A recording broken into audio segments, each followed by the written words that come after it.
واتل عليهم نبأ إبراهيم إذ قال لأبيه وقومه ما تعبدون قالوا نعبد أصناما فنظل لها عاكفين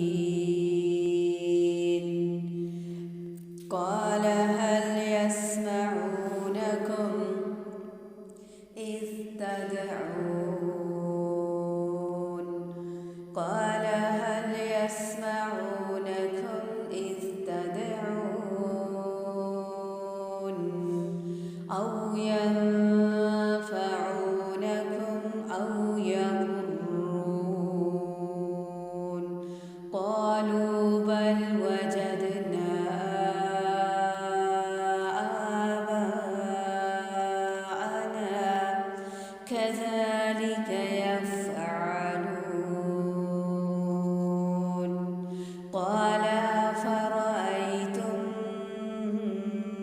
ما كنتم تعبدون أنتم وآباؤكم الأقدمون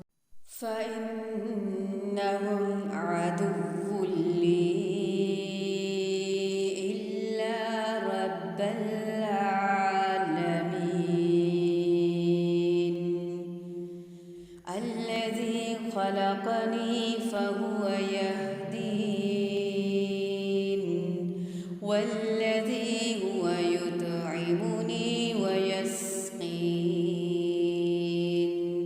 وإذا مرضت فهو يشفين والذي يميتني ثم يحيين والذي أطمع أن يغفر لي خطيئتي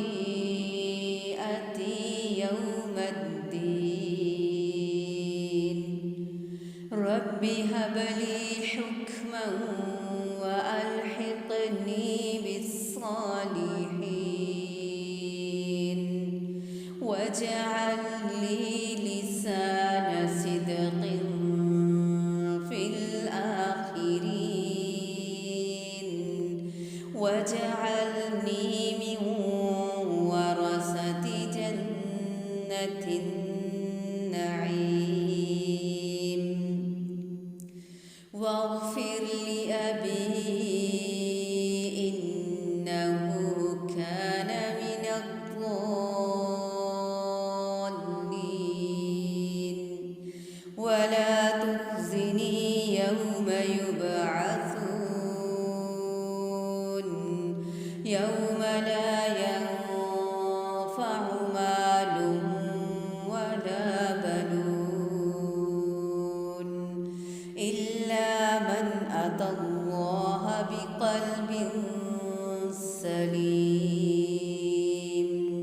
وأزلفت الجنة للمتقين وبرزت الجحيم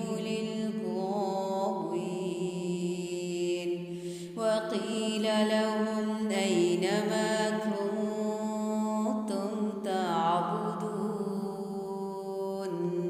من دون الله هل ينصرونكم أو ينتصرون فكبكبوا فيها هم والغاوون وجنود إبليس أجمعون قالوا وهم فيها يختصمون تالله إن كنا لفي ضلال مبين نسويكم برب العالمين وما أضلنا إلا المجرمون فما لنا من شافعين ولا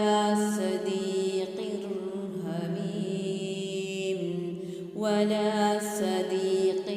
حميم